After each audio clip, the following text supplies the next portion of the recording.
Muy buenos días, familia. Aquí seguimos un día más, una mañana más de jueves para seguir compartiendo la palabra del Señor.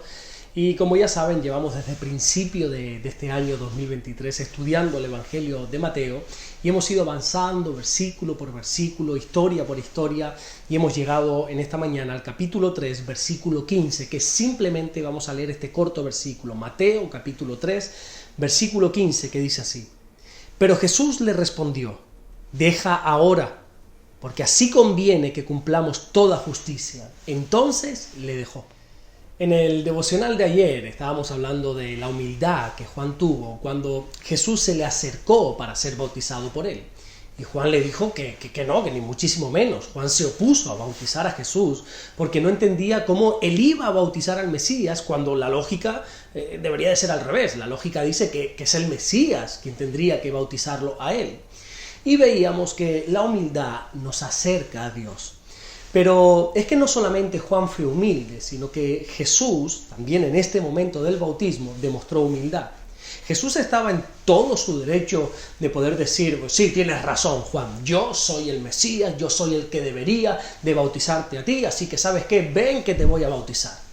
Pero sin embargo, encontramos que Jesús insiste en ser bautizado por Juan. Mira, tenemos que entender que en el reino de los cielos las cosas no funcionan como en la tierra. La lógica de la tierra, la lógica humana, nos hace pensar que es Jesús quien tiene que bautizar a Juan, pero en el reino de los cielos no. Y como este caso, así pasa muchas veces en la Biblia. Aquí en la tierra el grande es el que se enseñorea de los demás. El grande es el jefe, el grande es el que manda, el que ordena, ¿verdad?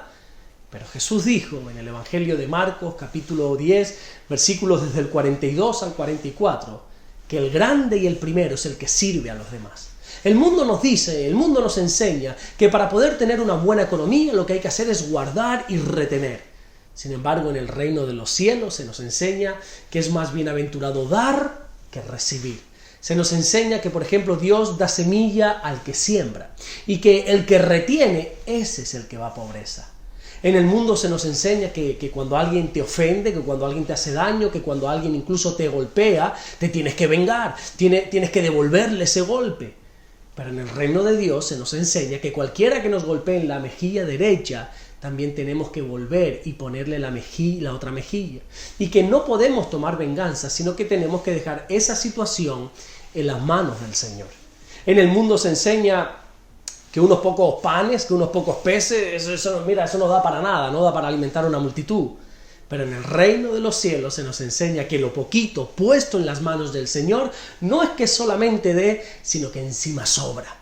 Esto es lo que le pasó a Juan, es lo mismo también que le pasó a Pedro, ¿verdad? Cuando en ese momento que nosotros conocemos como la última cena, ¿verdad? La última cena antes de ir a la cruz, Jesús, dice la Biblia, que él cogió un lebrillo, un cuenco con agua, se ciñó una toalla y se agachó con la intención de lavarle los pies a Pedro.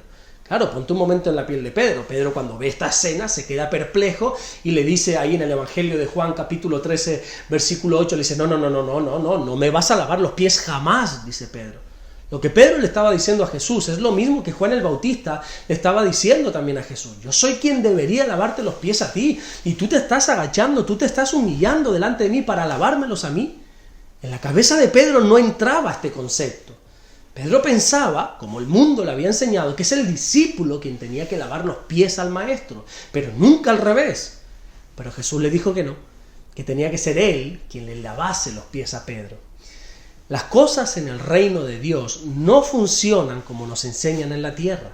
En el reino de Dios es el justo el que muere por los injustos, es el bueno el que muere por los malos, es el dador de la vida el que da la vida y entrega su propia vida por los demás. Y es normal que nos choque estos conceptos, como le pasó a Juan y a Pedro, ¿verdad?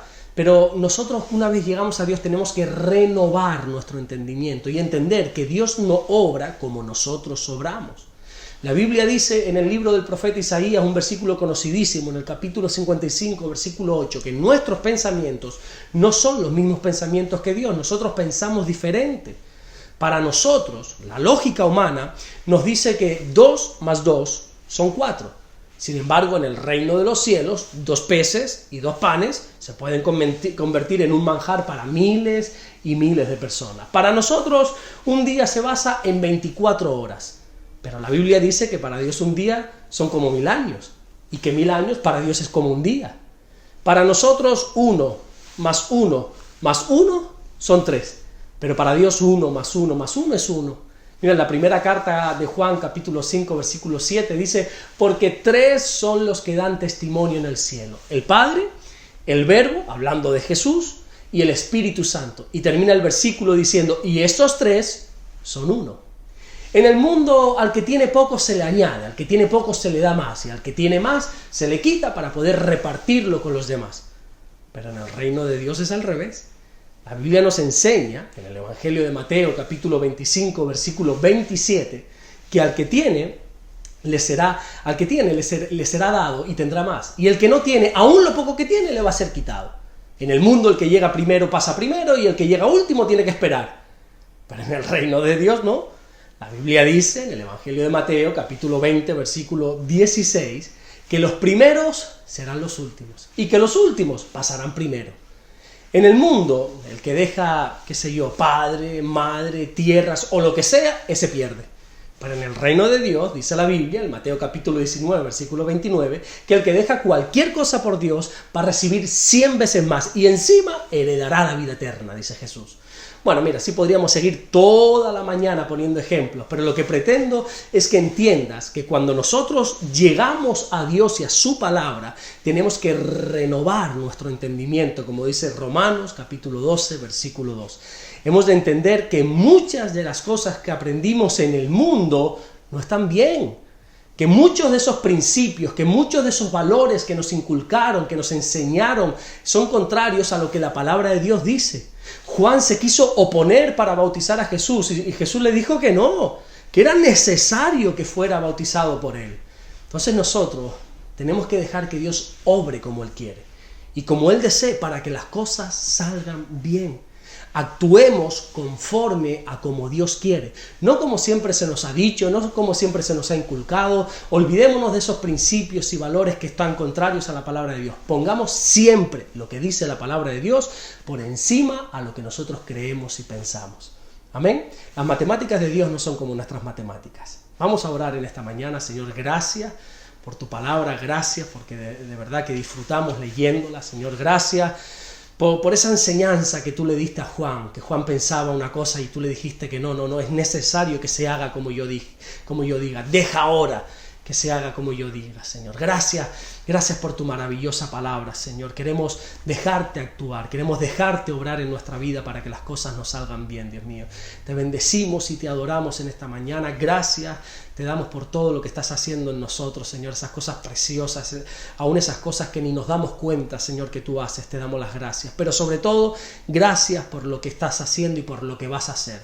Te bendecimos y te honramos en el nombre de Jesús. Amén y amén. Que Dios te bendiga. Nos vemos mañana, si así Dios nos lo permite, si así Dios quiere, para seguir compartiendo la palabra del Señor. Dios te bendiga.